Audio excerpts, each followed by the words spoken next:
Good morning, good afternoon, and good evening, dear students. So today we are proceeding our topic further. So in previous video we talk about the scattering and why the sun is red at dawn and dusk, why the color of fog and clouds are white, why the color of sky is blue.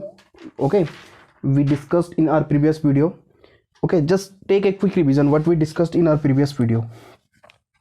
So in our previous video we discussed about the Rayleigh scattering. Okay, Rayleigh means scattering is directly proportional to 1 upon lambda की power 4. Okay, and we know very well, if the scattering is increasing then the wavelength is decreasing, and if the scattering is decreasing then the wavelength is increasing. Okay, we discuss about that, and we discuss about that, suppose that you have a earth and this is sun and this is sun. So the in sun dawn and dusk, okay, the distance is maximum, the distance is maximum. Okay, the maximum distance. Okay, so suppose that a white color is coming out from this sun, white light is coming out from this sun. So all color will not reach in our earth, only red color is reaching our earth. Why? Because this sun emits a white light. Okay, white light means Vibgyor. Okay, but as we discuss, the wavelength of red color is very high. So we already discussed, if the wavelength is high then the scattering is low, and if the wavelength is low the scattering is high. So in colour की जो wavelength है वो क्या है, wavelength क्या है, ज़्यादा है, तो इसकी स्कैटरिंग क्या होगी, कम होगी, इसलिए ये स्कैटर ही नहीं होगा, ये सीधे हमारी आंखों पे आएगा लाल कलर. ओके, और बाकी जो ये कलर है ये क्या हो जाएंगे, स्कैटर हो जाएंगे. ओके, सेम इस समय भी. और sun dawn and dusk, sun rise and sun set, sunset में इसलिए हमें सन रेड कलर का दिखाई देता है. But in 12 noon, okay, in afternoon the sun is exact perpendicular to the earth. So here a white light is coming from the sun, but distance due to the lowest distance, ये सारे colour हमारी आंखों पे पहुंच जाते हैं. Okay, तो इसलिए हमें सन क्या दिखाई देता है, ब्राइटेस्ट. सन क्या दिखाई देता है, ब्राइटेस्ट. अंडरस्टूड. तो इतनी चीजें हमने इसमें पढ़ी थी, और हमने इसमें ये भी पढ़ा था कि सपोज दैट ये अर्थ है आपके पास. ओके, तो अर्थ के बारे में आपको पता है कि क्या है, एटमॉस्फेयर है, दिस इज एटमॉस्फेयर. तो अगर सपोज दैट सन से कोई लाइट आई तो इसमें से सारे कलर विबग्योर, ये कलर जो हैं इसमें से क्या हुआ, ये सारे ये जो कलर हैं इनमें से क्या हो गया, सारे ब्लू कलर जो है सबसे ज़्यादा स्कैटर हुआ. अंडरस्टूड. ब्लू कलर सबसे ज़्यादा स्कैटर हुआ, तो इसलिए हमें इसका ही क्या दिखाई दिया, ब्लू दिखाई दिया. अंडरस्टूड. तो हमने ये भी पढ़ा था, और हमने क्या पढ़ा था, हमने रेनबो कैसे बनता है वो भी पढ़ा था. रेनबो सपोज दैट ये लाइट आ रही है. ओके, तो ये लाइट यहाँ से कट गई तो ऐसे, फिर तो ये बाहर आ गई, तो इसको प्राइमरी रेनबो बोलते हैं. ओके, तो यहाँ पे आपके पास क्या है, इसमें अगर दो TIR हो गए तो 2 डिग्री रेनबो आपके पास बनता है. मीन्स अगर TIR एक बार हुआ तो आपको 1 डिग्री रेनबो दिखेगा, अगर TIR 2 बार हुआ तो 2 डिग्री मीन्स सेकेंडरी रेनबो दिखेगा. अंडरस्टूड. जो सेकेंडरी रेनबो उसका कलर थोड़ा सा लाइट होता है, जो प्राइमरी रेनबो उसका कलर आपके पास थोड़ा सा डार्क होता है. ठीक है, और रेनबो कैसे बनता है, due to TIR, total internal reflection. Okay, तो इतनी सारी चीजें हमने पढ़ी, और हमने इसमें क्या पढ़ा, इतनी सारी चीजें पढ़ी थी हमने. और क्या पढ़ा था, और पढ़ाया था कि due to Rayleigh and Mie, आपके पास सपोज दैट कोई पार्टिकल टकराता है, और जो इसकी फ्रीक्वेंसी और इसकी जो फ्रीक्वेंसी है और इसकी जो एनर्जी है, वो क्या होती है, सेम होती है, मीन्स कांस्टेंट होती है. Okay, due to Mie and Rayleigh. लेकिन रमन स्कैटरिंग के अकॉर्डिंग क्या है, सपोज दैट ये कोई लाइट टकराई तो इसकी जो फ्रीक्वेंसी और इसकी जो एनर्जी होगी और इसकी जो फ्रीक्वेंसी इसकी जो एनर्जी होगी वो आपस में सेम नहीं होगी। ओके, तो ये जो आपके पास स्कैटरिंग आती है इसको बोलते हैं इलास्टिक स्कैटरिंग। क्या बोलते हैं? Elastic scattering, elastic scattering. Okay, और इसको कौन सी बोलते हैं? Inelastic scattering, inelastic scattering. Okay, तो इतनी सारी चीजें हमने पढ़ी थी, तो ये एक रिवीजन था आपके पास quick. So dear student, I am going to rough. Now we will discuss about the example of interference and diffraction. Okay, अभी एग्जाम्पल डिस्कस करते हैं पहले, उसके बाद उसके बारे में बताएंगे कि वो होता क्या है एक्चुअली। ठीक है, तो आपके पास क्या है?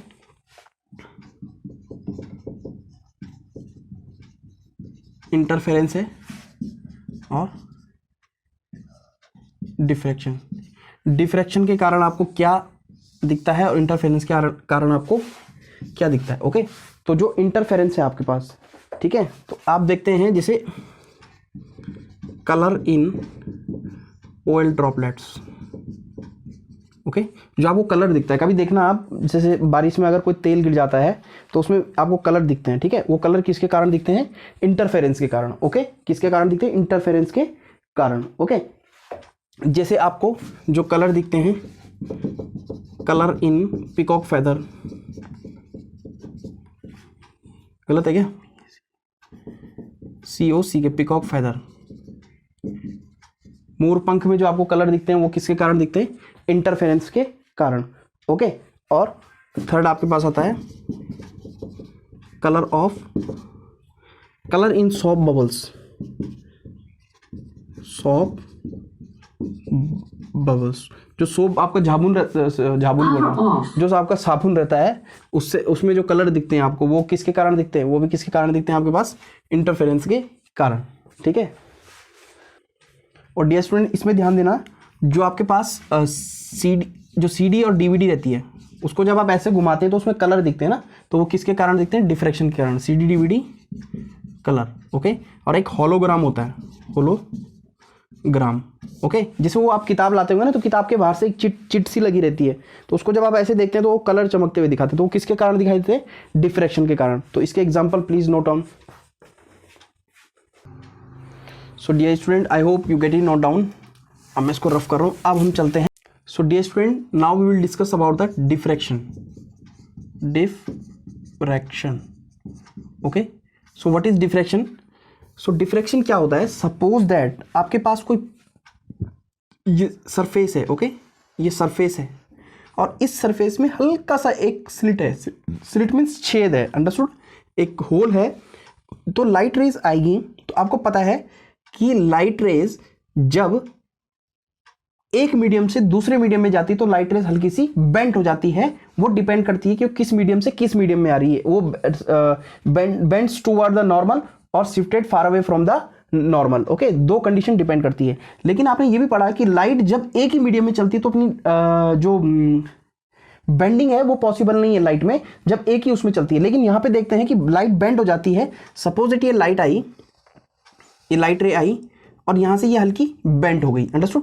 तो ये एयर थी, सपोज दैट इस एयर से आई और ये एयर में गई, लेकिन एयर से आने में, एयर पे ही जाने तक ये लाइट बेंड हो जाती है। तो ये क्यों हो रहा है? ओके, तो इस फिनोमिना को क्या बोलता हूं मैं? डिफ्रैक्शन। इस फिनोमिना को क्या बोलता हूं मैं? Diffraction, understood? So I hope you get this point.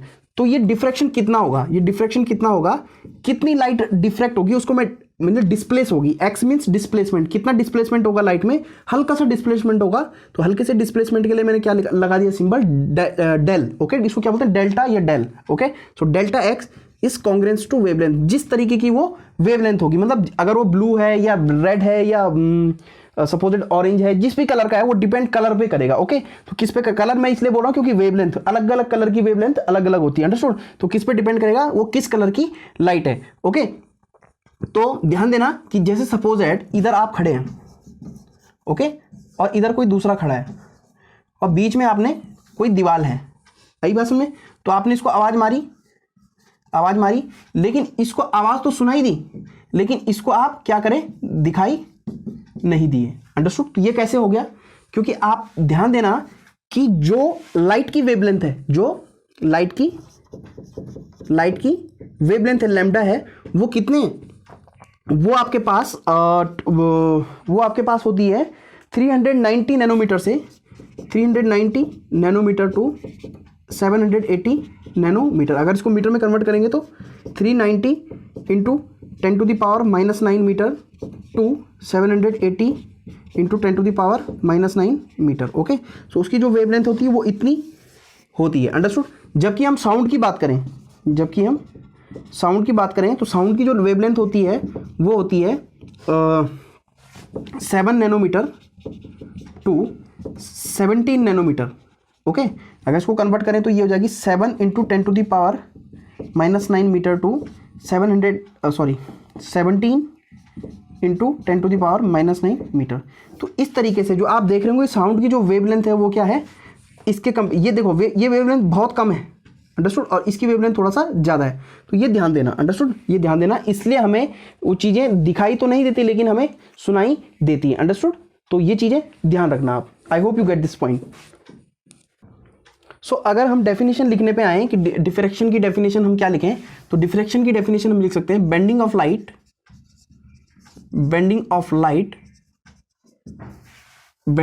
Light due to obstacle.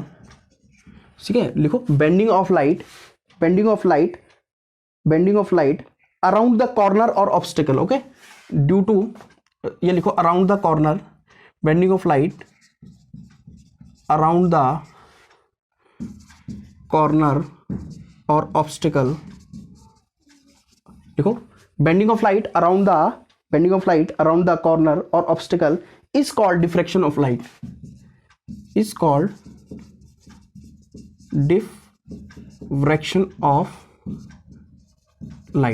Okay. तो ये बात आपकी समझ में आई होगी, आई होप।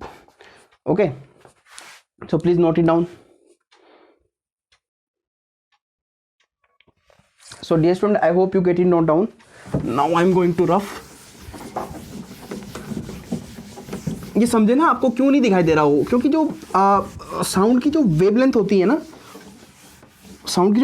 बहुत ज़्यादा होती है। साउंड कहीं से भी मुड़ सकती है आपकी। ठीक है, साउंड इस फॉर्म में चलता है ना, एक मतलब ऐसे वेव्स के फॉर्म में चलता है, तो कहीं से भी मुड़ सकता है। वैसे लाइट भी वेव्स के फॉर्म चलता है, ड्यूअल नेचर रहता है लाइट का, लेकिन साउंड की जो वेवलेंथ है वो ज़्यादा है। अब बात करते हैं हम किस पे, इंटरफेरेंस की।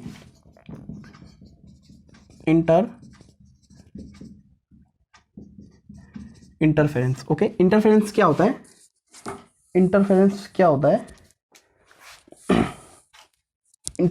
आपके पास, सपोज दैट आपके पास ये वेव है।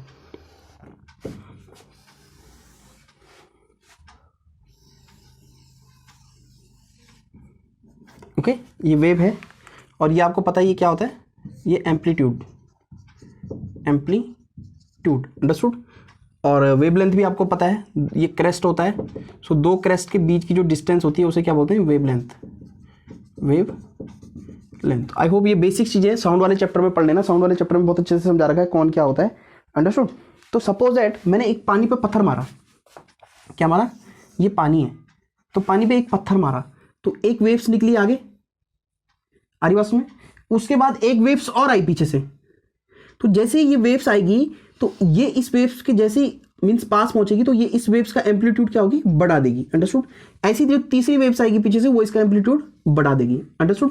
तो कभी ध्यान देना, ऐसे ही क्या होता है, जैसे सपोज समुद्र में तूफान आता है, ये समुद्र में बीच में सपोज भूकंप आ गया, तो यहाँ से जो वेव्स निकली वो इतना नुकसान नहीं पहुंचाती जितनी दूर जाके नुकसान पहुंचाती है, क्योंकि इसकी क्या होती है, वेवलेंथ बढ़ जाती है। समुद्र में देखना, जहाँ पे वॉल्केनो या जैसे क्या आता है, अर्थक्वेक आता है ना, तो जहाँ पे उसका सेंटर रहता है वहाँ पे इतना नुकसान नहीं होता, लेकिन जैसे जैसे दूर जाती है तो उसका नुकसान ज़्यादा होता है। अंडरस्टूड। एक लिमिट तक। तो ऐसी जैसे सपोज दैट ये वन वेवलेंथ है और इसके पीछे से एक दूसरी वेवलेंथ आई, तो जैसी दूसरी वेवलेंथ आई वो इसका एम्पलीट्यूड क्या होगी, बढ़ा देगी। अंडरस्टूड। क्या बढ़ा देगा, इसका एम्पलीट्यूड क्या होगा, A2। ये A1 है और ये A2 है, तो इसका एम्पलीट्यूड बढ़ा देगा। ये मान के चलो कि सपोज दैट ये वेव्स है। ओके, ये वेव्स है एक, और इतनी वेव्स पीछे से और आई, इतनी वेव्स पीछे से और आई, अंडरस्टूड। ये A2 थी। तो अब जो नई वेव्स, इनके कारण जो नई वेव्स बनेगी,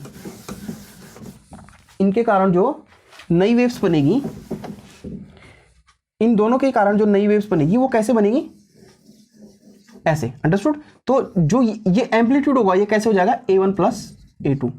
तो जो वेवलेंथ हो जाएगी, सॉरी वेवलेंथ ही नहीं, वेवलेंथ नहीं, जो एम्पलीट्यूड होगा, एम्पलीट्यूड को x से भी डिनोट करते हैं, ओके। जो एम्पलीट्यूड हो जाएगा वो क्या हो जाएगा, दोनों का एम्पलीट्यूड ऐड हो जाएगा, अंडरस्टूड। तो इस चीज को मैं क्या करता हूँ, इस चीज को मैं इंटरफेरेंस बोलता हूँ, ओके। क्या बोलता हूँ इसको, इंटरफेरेंस। तो इसमें एक चीज आपने और भी देखी होगी, क्या देखी होगी, जब सेम डायरेक्शन में वेव्स आ रही हैं, जब अगर डायरेक्शन सेम है वेव्स की, तो एम्पलीट्यूड क्या हो रहा है, ऐड हो रहा है। लेकिन अगर एक वेव्स इधर से आई, ओके, और एक वेव्स इधर से आई, तो ये क्या होगी, वेव नील हो जाएगी। अगर उतना ही एम्पलीट्यूड है, अगर इधर भी उतना ही एम्पलीट्यूड है, सपोज दैट 5 मीटर है एम्पलीट्यूड और ये भी 5 मीटर एम्पलीट्यूड है, तो अगर ये इधर से आ रही है, इधर से आ रही है, तो ये क्या हो जाएगा, न्यूट्रल, और ये नील हो जाएगा। तो जब अपोजिट डायरेक्शन में, ये तो सेम डायरेक्शन में है, सेम डायरेक्शन में क्या होता है, एम्पलीट्यूड सम हो जाता है। लेकिन अगर डायरेक्शन अपोजिट हो, डायरेक्शन अगर अपोजिट हो, तो क्या हो जाता है, जो एम्पलीट्यूड होता है वो क्या होता है, A2 माइनस A1। तो प्लीज नोट इट डाउन, ये आप नोट कर लें प्लीज।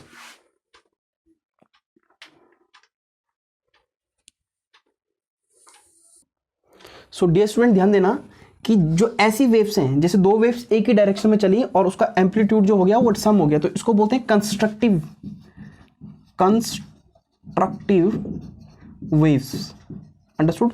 और जो जिसका डायरेक्शन अगर अपोजिशन होगा उसको बोलते हैं डिस्ट्रक्टिव,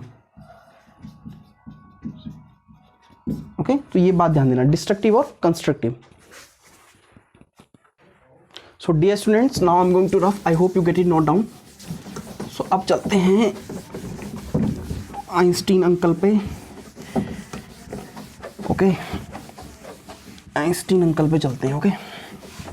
आइंस्टीन अंकल ने क्या कहा। सो आइंस्टीन को पता है आपको, आइंस्टीन को 1921 में एक नोबेल प्राइज मिला था। नोबेल प्राइज मिला था, क्यों मिला था, due to photoelectric effect. उन्होंने फोटो इलेक्ट्रिक इफेक्ट को समझाया था, understood. So what is photoelectric effect. Suppose it आपके पास क्या कर रहा है, एक मेटल है, ओके, ये मेटल है। अभी आपके पास लाइट वेव्स आई, ये क्या आई, लाइट वेव्स आई। लाइट वेव्स में क्या होता है, basically photon, okay, photon particle से मिलके बने होते हैं, तो इसमें एनर्जी रहती है, ओके। जो भी फोटोन रहता है उसमें क्या रहती है, एनर्जी रहती है, ठीक है। क्योंकि ये कैसी रेज है, ये अल्ट्रा वायलेट रेज है, अल्ट्रा वायलेट रेज, तो इसमें एनर्जी है। तो इसके जो पार्टिकल्स होंगे वो एनर्जी को एब्जॉर्ब करके क्या होगा, यहाँ से इलेक्ट्रॉन बाहर निकलेगा, ओके। ऐसे ही आते रहेंगे, तो ये एक की बात कर रहा हूँ, ऐसे कई सारे इलेक्ट्रॉन बाहर निकलेंगे। तो इसमें क्या होगा, emission of electron, EMISSION, emission of electron, okay. Electron यहाँ से क्या होगा, बाहर निकलेगा। तो इसी फिनोमिना को मैं क्या बोलता हूँ, फोटो इलेक्ट्रिक इफेक्ट। क्या बोलता हूँ इसी फिनोमिना को, फोटो इलेक्ट्रिक इफेक्ट। क्या बोलता हूँ, फोटो इलेक्ट्रिक इफेक्ट, ओके। तो ध्यान देना कि ये जो इसमें जो एनर्जी होती है वो कितनी एनर्जी होती है, E is equal to h v, okay. E is equal to h v. तो ये क्या है, E क्या है, एनर्जी, H क्या है, प्लांक कांस्टेंट, और V क्या है, वेलोसिटी, ओके। तो इसकी एक फोटोन की एनर्जी कितनी होती है, E is equal to h v. एक फोटोन की एनर्जी कितनी होती है, E is equal to h v. तो जो प्लांक कांस्टेंट होता है उसकी वैल्यू कितनी होती है, 6.62। इसकी वैल्यू कितनी होती है, 6.62 इंटू 10⁻⁻34 जूल, ओके। इसकी एनर्जी कितनी होती है, 6.62 इंटू 10⁻⁻34 जूल सेकेंड, ओके। और ये क्या है, वेलोसिटी, या इसको फ्रीक्वेंसी भी बोल सकता हूँ, ओके। फ्रीक्वेंसी ऑफ फोटोन, ये फोटोन का फ्रीक्वेंसी है। फिर यही एनर्जी ये एब्जॉर्ब करके क्या होता है, इलेक्ट्रॉन बाहर निकलता है, अंडरस्टूड। तो इसी फिनोमिना को क्या बोलता हूं मैं, फोटो इलेक्ट्रिक इफेक्ट। तो आपको पता है E is equal to h v, तो होता ही है। और आपको पता है कि V इज इक्वल टू क्या होता है, वी इज इक्वल टू मैंने एक बताया था वी इज इक्वल टू बताया था, क्या बताया था, एक फॉर्मूला बताया था c upon lambda, okay, c upon lambda. तो ये क्या होगा, v is equal to h c lambda. तो इस तरीके से भी मैं एनर्जी को, सॉरी यहाँ पे ई आ जाएगा ना, ई यहाँ पे वैल्यू पुट की नहीं मैंने, क्योंकि सॉरी बी, क्योंकि v is equal to c by lambda, तो सी बाई लेमडा यहाँ पे पुट किया इस वैल्यू में, तो ये is equal to h c upon lambda. तो ये क्या है, प्लांक कांस्टेंट, ये क्या होगा, स्पीड ऑफ लाइट, ये क्या हो गया, वेवलेंथ, ओके, और ये क्या होगी, एनर्जी। तो इतनी एनर्जी रहती है जो इलेक्ट्रॉन बाहर निकलता है, understood. So I hope you get this point, okay. तो अगर इसकी डेफिनेशन लिखोगे तो कैसे लिखोगे, व्हेन ए यूवी रेज और when a photon hit on a metal, ये क्या है, this is a metal, this is a metal, when UV rays और photon hit on a metal of a fixed energy, okay, उसकी energy होनी चाहिए, understood. आप उसके पास क्या होनी चाहिए, एनर्जी होनी चाहिए। सो मैं कह सकता हूँ the emission of electron from a metal sheet, from A metal sheet, the emission of electron from a metal sheet when a radiation of suitable frequency is incident on it, okay। तो क्या बोला मैंने, when the electron is emit after hitting or after incident a photon of suitable frequency, so this phenomena is known as the photoelectric effect. So I hope you get this point. So dear students, I hope you get it note down. Now I'm going to rough. So light आपके पास दो nature में आ गया। अब light तो आपके पास particle की जैसे behave भी कर रहा है और वेव्स की जैसे बिहेव भी कर रहा है, अंडरस्टूड। तो लाइट का ड्यूअल नेचर है, लाइट का क्या है, ड्यूअल नेचर, ओके। तो लाइट का ड्यूअल नेचर है, कभी वो पार्टिकल की जैसे बिहेव करता है, कभी वो वेव की जैसे बिहेव करता है। तो जब वो वेव की जैसे बिहेव करेगा, एक तो वो वेव की जैसे बिहेव करेगा और एक वो पार्टिकल की जैसे बिहेव करेगा, ओके। तो वेव्स कैसी, transverse waves, okay, transverse waves की जैसे बिहेव करेगा। तो ये कौन कौन से एक्सपेरिमेंट बताते हैं कि वो ट्रांसवर्स मींस लाइट जो है वो वेव नेचर का है, कौन कौन से बताते हैं, एक इंटरफेरेंस और एक diffraction, okay. These two tell us the light is in form of wave, okay. And particle nature का हमें कौन बताता है, जब कौन से एक्सपेरिमेंट बताते हैं कि वो पार्टिकल नेचर का है, वो बताते हैं आपके पास फोटो इलेक्ट्रिक इफेक्ट, ओके। कौन सा बताता है, photoelectric effect, photoelectric effect, okay, photoelectric effect. So please note it down fast. So dear students, ये सारी चीज़ें हमने डिस्कस की आज, तो नोट्स बनाइए और इसको लिखिए। आज के लिए यहीं पे बाइंड अप करते हैं, तब तक के लिए बाय बाय, टेक केयर। और लिखिए, नोट्स बनाइए, ठीक है, बिना नोट्स बनाए नहीं होगा, क्योंकि नोट्स आपको याद रहेंगे और ये आपके काम आएंगे, बहुत बेनिफिट के नोट्स हैं, ओके। तो ठीक है, bye bye, take care, bye bye.